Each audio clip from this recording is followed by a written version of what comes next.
जो प्रैक्टिकल करना है वो बेसिकली फुल वेव रेक्टिफायर है, कंट्रोल रेक्टिफायर। और प्रीवियसली हमने जो काम किया था that was about half wave rectifier, that was controlled half wave rectifier, क्योंकि थायरिस्टर्स लगे हुए हैं। अभी भी हम थायरिस्टर्स हमने लगाए हैं, तो इन थायरिस्टर्स की मदद से हम देखेंगे कि आउटपुट वेव फॉर्म्स किस तरह की आनी चाहिए। प्रीवियसली क्योंकि हाफ वेव रेक्टिफायर था तो हम एसी दे रहे थे, AC was as a input, और आउटपुट पे हमें डीसी मिल रहा था। बट डीसी भी हाफ वेव मिल रहा था, फुल वेव नहीं मिल रहा था। ओके नाउ अभी हमारे पास क्या होगा, क्योंकि हमने 4 थायरिस्टर्स लगाए हुए हैं, this is same circuit similar to that 1 kg। हमने कोई 4 डायोड्स लगाए हुए हैं, ब्रिज रेक्टिफायर हमने बनाया हुआ है। तो ब्रिज रेक्टिफायर का आउटपुट हमें पता है कि फुल वेव जो है वो हमें मिलती है। In case of positive wave form भी हमें एक वेव फॉर्म मिलती है, और इन केस ऑफ नेगेटिव जो साइनोसाइडल वेव फॉर्म होती है उसमें भी हमें एक वेव फॉर्म मिलती है। मज़ीद हम यहाँ पे रिजल्ट्स में देख लेंगे। 4 हमने थायरिस्टर्स लगाए हुए हैं, 4 थायरिस्टर्स के बाद हमने यहाँ पे एसी सप्लाई दी हुई है, this is basically variable AC supply. और एसी सप्लाई के साथ हमने एक एमीटर भी लगाया हुआ है, this is basically AC ammeter. So यहाँ पे लिखा भी हुआ है कि I1 AC। उसके बाद हमने साइक्रोनाइजिंग इनपुट दिया हुआ है थायरिस्टर फायरिंग यूनिट को, जिस तरह से हमने प्रीवियसली 2 लैब्स में दिया था, जो हमने डीसी स्विचिंग की थी और एसी स्विचिंग ऑफ थायरिस्टर की थी। तो हमने इसको साइक्रोनाइजिंग इनपुट दिया है थायरिस्टर फायरिंग यूनिट को, और डीसी सोर्स आउटपुट जिससे हम जो थायरिस्टर की फायरिंग कंट्रोल यूनिट है, थायरिस्टर की फायरिंग कंट्रोल यूनिट का जो एंगल है उसको हम यहाँ से डीसी सोर्स से कंट्रोल करेंगे। तो यहाँ से भी हमने इसको आउटपुट दिया हुआ है, यहाँ पे लिखा भी हुआ है basically angle control input. So this is basically DC source output and it controls angle of the thyristor. और फायरिंग कंट्रोल आउटपुट्स जो हैं, जो हमारे पास 9 पिन जो हमारे पास वायर थी, that is connected with our power thyristor module, वो भी हम देखेंगे भी जब हम सर्किट बनाएंगे। देन वी हैव I2DC, क्योंकि जो भी आउटपुट हमारा इन थायरिस्टर्स के बाद होगा दैट विल बी डीसी, क्योंकि this is I already told you कि जी ये सिमिलर है जिस तरह से हमारे पास single phase half wave full wave rectifier होता है। So I2DC and then we have current isolator, that is I1, क्योंकि हमें करंट की वेव फॉर्म देखनी है। And then we have load, हमने लोड लगाया हुआ है। उसके बाद E1 DC लगाया हुआ है। E1 DC is basically volt meter है जो हम लगा रहे हैं लोड के ऊपर, ताकि हम लोड की वेव फॉर्म भी देख सकें और लोड का आउटपुट वोल्टेज भी देख सकें।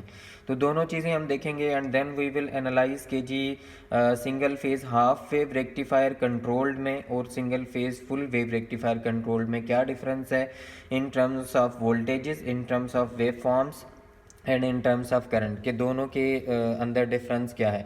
डेफिनेटली डिफरेंस होगा, current will also be more, और जो आपके पास वोल्टेज है that will also be more, because positive cycle के लिए भी कंडक्शन हमारे पास आ रही है और नेगेटिव साइकिल के लिए भी कंडक्शन आ रही है।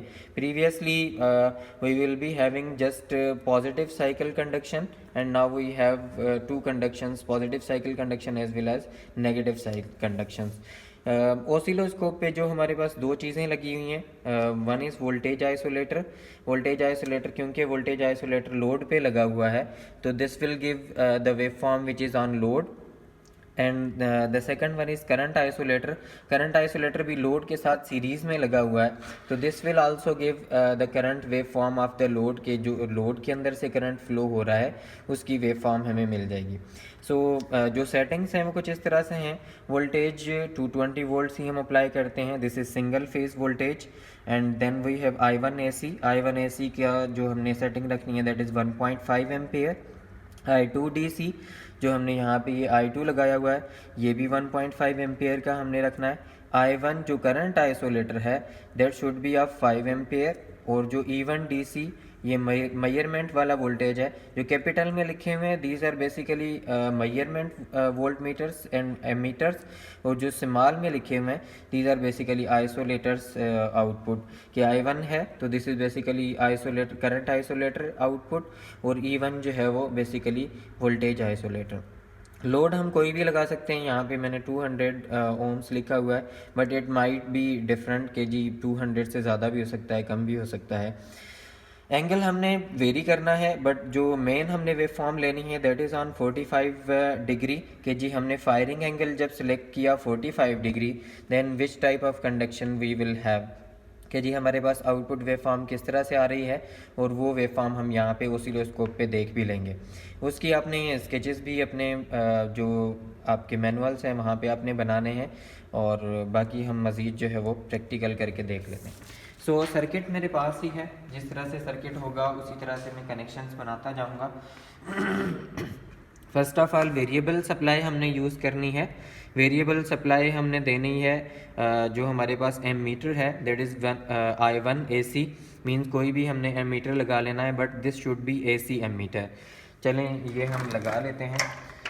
So this is variable supply 0 to 220 volt. तो यहाँ से ये पॉजिटिव टर्मिनल है, this should be connected with AC ammeter. यहाँ पे 1.5 की सेटिंग लिखी हुई थी, तो we will be using 1.5 ampere connection यहाँ पे। And then negative of this ammeter is going to Q1 और Q2 का जो नेगेटिव पॉजिटिव टर्मिनल Q1 का और नेगेटिव टर्मिनल Q4 का। तो सबसे पहले हम इन दोनों को कनेक्ट कर लेते हैं, उसके बाद इन दोनों को भी कनेक्ट कर लेंगे, एंड इसको भी कनेक्ट कर लेंगे और इसको भी, then we will have other connections. So Q1 का जो पॉजिटिव टर्मिनल है और Q4 का नेगेटिव टर्मिनल है वो कनेक्ट होने। सो this is Q1 and this is Q4। So this is positive of negative of Q4 and positive of Q1। तो हाँ, इन दोनों को हमने कनेक्ट कर दिया। So negative of Q4 and positive of Q1, then negative of Q5 and positive of Q2। So negative of Q5 and positive of Q2। तो ये connection हो गए।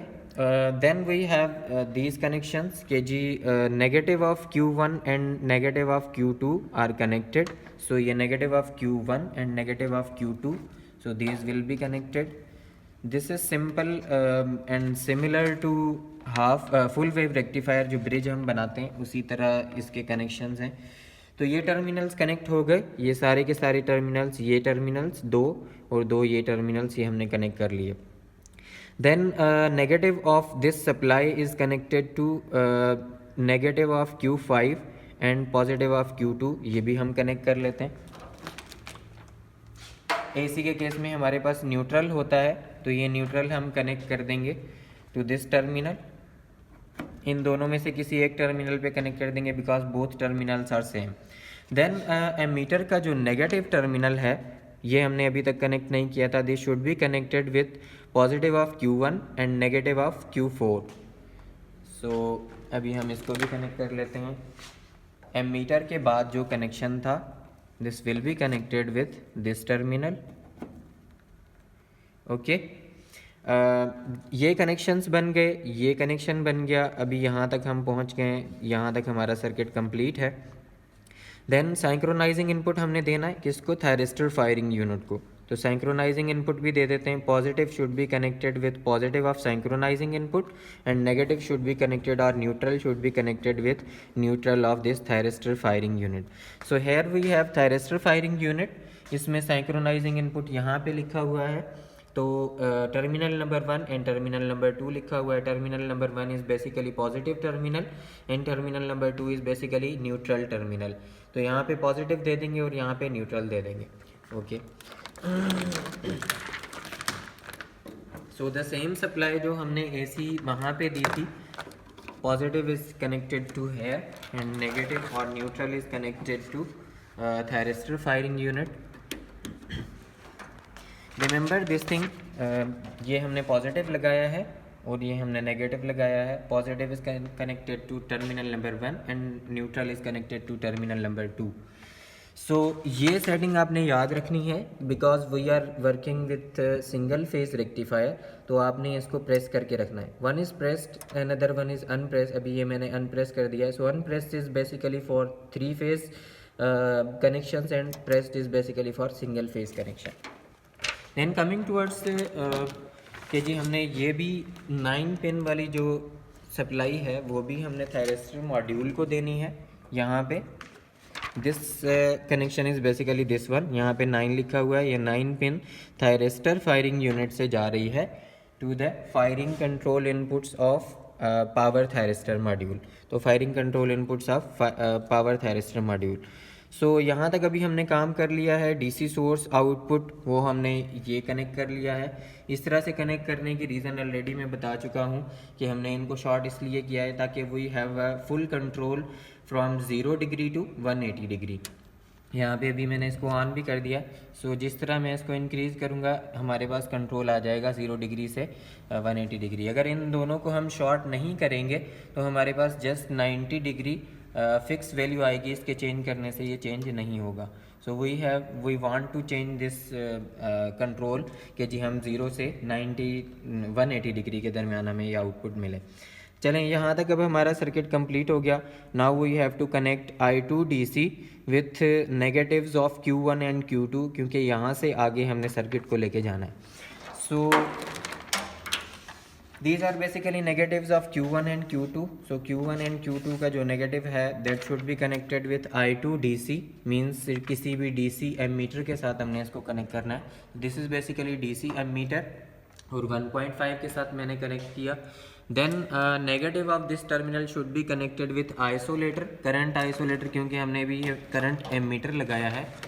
तो this negative should be connected with current isolator, positive of current isolator and negative of current isolator. This is basically this circuit के जी I2 DC का जो negative terminal है that is connected with positive of I1 isolator and negative और common of isolator is going to the load. तो हम इसको यहाँ से लोड पे लेके जाएंगे। So this is basically negative terminal and this is going to the load. ये वायर छोटी है, मैं दूसरी वायर यूज़ कर लेता हूँ। ओके, सो कॉमन और negative of this isolator is going to the load and load के बाद जो हमारे पास वायर है that is returning to the positive of Q5 and positive of Q4। So Q5 and Q4 नीचे हैं। These are basically Q5 and Q4। तो ये जो बॉटम के टर्मिनल्स हैं Q4 और Q5 के, यहाँ पर जो लोड का नेगेटिव टर्मिनल है वो आ जाएगा। So this is basically negative terminal of load and these are basically positive terminals of Q4 and Q5. Okay, now we have E1 DC जो भी हमने कनेक्ट नहीं किया and also E1 जो हमारे पास वोल्टेज आइसोलेटर है उसके टर्मिनल्स भी हमने कनेक्ट कर रहे हैं। So positive of the load is connected to E1, E1 का जो पॉजिटिव टर्मिनल है उसके साथ कनेक्ट हो रहा है। So ये हमने positive of the load is connected with voltmeter and negative of this load is connected to again negative of this voltmeter। तो ये कनेक्शन बन गए। Positive is connected with positive and negative is connected with negative. Then we have voltage isolator still remaining. तो voltage isolator को भी इन दो terminals पे, जो पॉजिटिव टर्मिनल है this is basically positive terminal, red terminal indicate करता है कि this is positive one and black terminal is indicating that this is negative one. So positive should be connected with positive. Okay, क्योंकि हमने 600 volt की setting रखी थी तो 600 वाले आइसोलेटर पे रखेंगे and negative should be connected with negative. So यहाँ तक हमारा सर्किट कंप्लीट हो गया। ये सारा सर्किट हमने कंप्लीट कर लिया। नाउ आप लोगों को पता है कि थायरिस्टर जो पावर थायरिस्टर मॉड्यूल है उसको हमने 24 वोल्ट AC सप्लाई भी देनी होती है। तो 24 वोल्ट AC सप्लाई हम यहाँ से देंगे। सो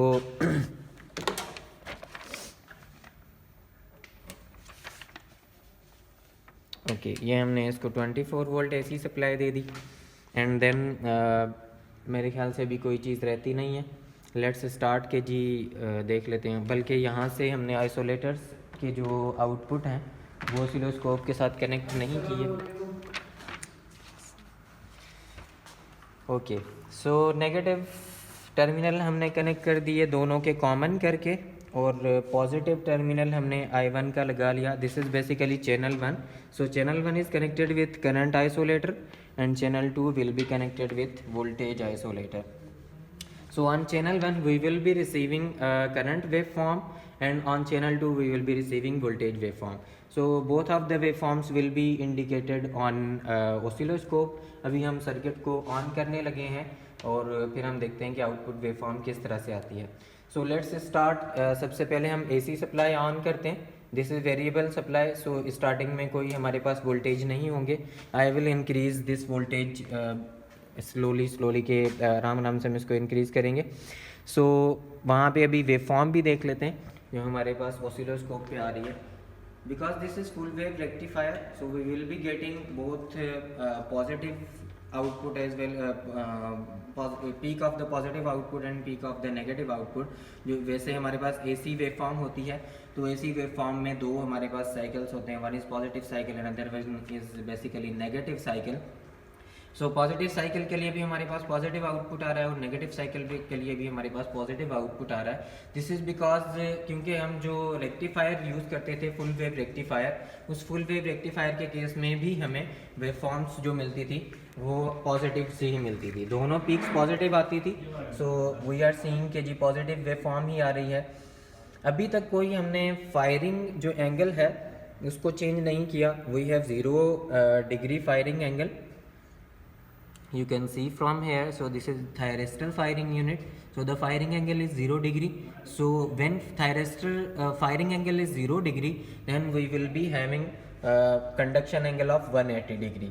तो अभी 180 डिग्री ही कंडक्शन हमारे पास आ रही है, कोई इसमें रिडक्शन नहीं है वोल्टेज की वेव फॉर्म में भी, करंट की वेव फॉर्म में भी। So now we will change this firing angle and we will see the results के जी यहाँ पे क्या हो रहा है। So let's increase it to up to 45 degree from 0 degree to 45 degree। तो 0 डिग्री से मैं इंक्रीज कर रहा हूँ। So the waveform which is basically the conduction waveform वो डिक्रीज होना शुरू हो गई है। एंड लेट्स सी, हमने एमीटर्स और वोल्ट मीटर्स को नहीं देखा था, लेट्स सी कि वहाँ पे क्या हो रहा है। So this is basically ammeter. अभी मैंने 0 डिग्री कर दिया है इसको फायरिंग एंगल को। यहाँ पे अगर आप देखें, this thyristor firing angle is use, basically ये हमारे पास थायरिस्टर फायरिंग यूनिट यूज़ नहीं हो रहा।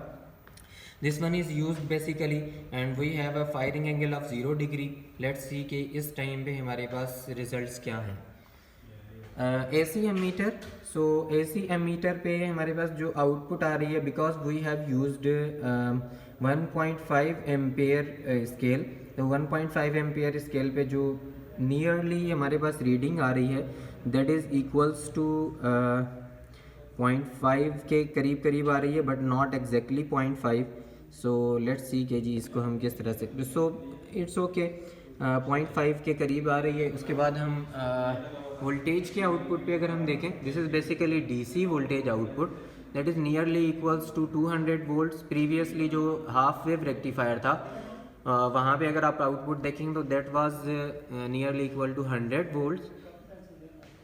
Then coming towards DC ampere readings, DC ampere meter पे हमने जो एम्पेयर मीटर यूज़ किया है वो कौन सा यूज़ किया है, स्केल जो यूज़ किया है वो 1.5 का स्केल यूज़ किया है। सो अपर स्केल इज़ यूज्ड, बेसिकली ये 0.5 एम्पेयर आपको यहाँ पे नज़र आ रहा है, तो तकरीबन 0.25 एम्पेयर, 0.25 एम्पेयर हमारे पास वैल्यू नहीं आएगी, 0.3 तकरीबन आ रही है यहाँ पर। सो अगेन क्योंकि ये स्केल जो है वो इन टर्म्स ऑफ 0.05 इंक्रीज़ होगा, सो अप टू 0.5 जो है वो वैल्यू हमारे पास जाएगी। Okay, now let's increase this firing angle up to 45 degree and then we will see के जी आउटपुट पे क्या जो है वो इफेक्ट आया। So increasing this angle to 45 degree, this is basically firing angle and we have increase it to up to 45 degree. Okay, so यहाँ पे आप देख सकते हैं कंडक्शन की जो वेवफॉर्म है दैट इज़ रिड्यूस्ड, जो जितना फायरिंग एंगल होगा उससे जो बाकी की वेवफॉर्म होगी वो हमें नज़र आएगी। सो this is basically conduction waveform. और देन कमिंग टूवर्ड्स मीटर्स, के मीटर्स पे क्या इम्पैक्ट पड़ा। सबसे पहले हम इसको देख लेते हैं, this is basically AC ammeter. तो AC एमीटर का यहाँ पे जो करंट है वो रिड्यूस हो गया है as compare to previous value, और ये 0.5 से पहले थोड़ा सा कम था लेकिन अब और ज़्यादा कम हो गया। Then coming towards voltage output, this is basically DC voltage output. This was previously nearly equal to 200 volts, now it has reduced to 160 volts and again we are seeing we can see the current waveform. This is basically DC ammeter reading, DC ammeter की जो reading है वो 0.25 तकरीबन हो गई है। अभी मैं और इस एंगल को अगर इंक्रीज़ करूँ फायरिंग एंगल को, देन वी विल सी के मीटर्स पे क्या इम्पेक्ट पड़ता है। So current is going to decrease as well as voltage is going, voltage output is going to decrease. मैं जैसे जैसे इसकी फायरिंग एंगल को इंक्रीज़ कर रहा हूँ, बेसिकली फायरिंग एंगल को इंक्रीज़ करने से अगेन कंडक्शन एंगल मज़ीद डिक्रीज़ हो जाएगा।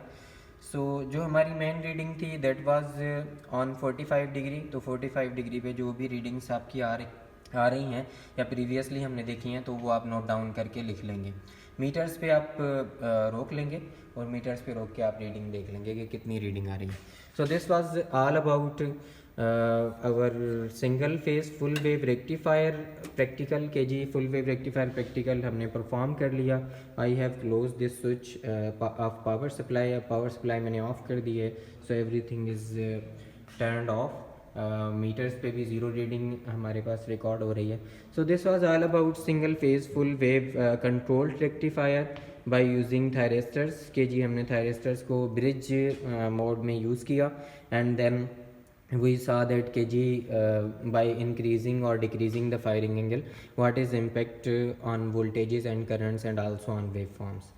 So thank you very much and बाकी जो है इसके अलावा जो इसकी थ्योरी है I will again make a video और वो आप लोगों को मैं सेंड कर दूँगा। थैंक यू, अल्लाह हाफ़िज़।